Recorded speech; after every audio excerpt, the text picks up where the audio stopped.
much that he really had my pastors preach it. He led me to Luke chapter 12. And Jesus said,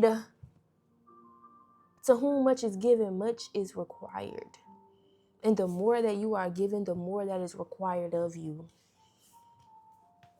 In the beginning of the chapter, he was being followed by thousands and thousands of people toppling over him to receive from him. He had a platform, okay, in real life.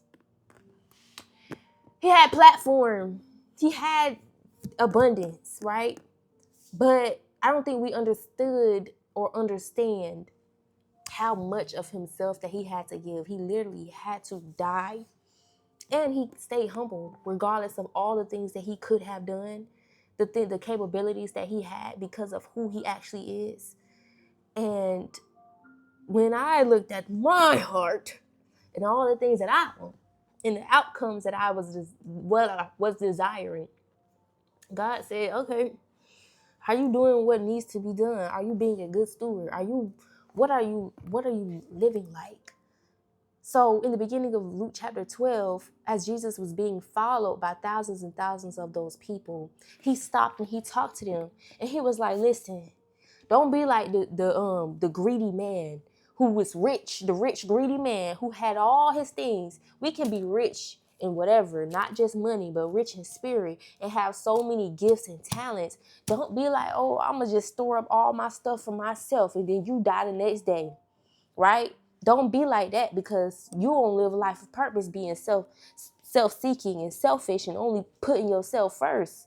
That's not a life of purpose, right? Because even God said after he died, he said, man, like, okay, who else gonna benefit off of this? It was really for nothing. Like, you had that for nothing, bro. Like, you made no imprint on the world with what I have given you.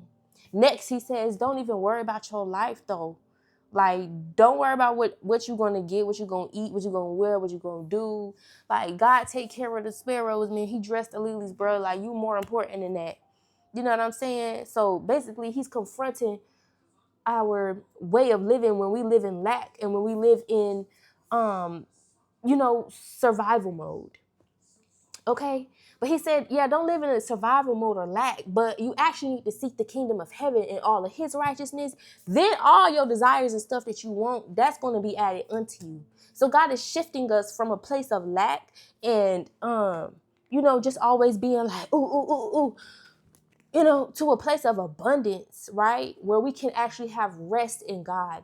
Doing and seeking the kingdom is inside of us. So seeking God with the gifts that God has given us, and also surrounding ourselves around God's people. Okay? So he's shifting our focus. Then he says, now that I have shifted your focus, I need you to be a good servant, right? Because now your focus is on the kingdom, but some of y'all be trying to serve the kingdom and y'all don't got no type of integrity because y'all think, okay, God, I'm going to just start doing good when God about to come. All right, I'm going to just give my life to the Lord when I get older. Or I ain't going to let God come because I know when he's coming. That's why God said, man, I ain't even finna tell y'all when to come because I need y'all to be faithful servants. I need y'all to be dressed and prepared to serve me. I need y'all to be waiting, to be ready because he loves integrity.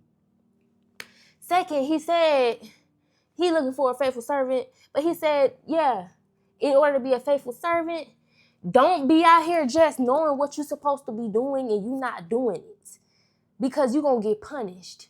Even those who don't know what to do and they still do something, they get punished just a little bit because at least you did something. At least you were obedient and had faith, right? Then he says, yeah, so to whom much is given, much is required. So you want all this stuff. You want the outcome. You want the platform.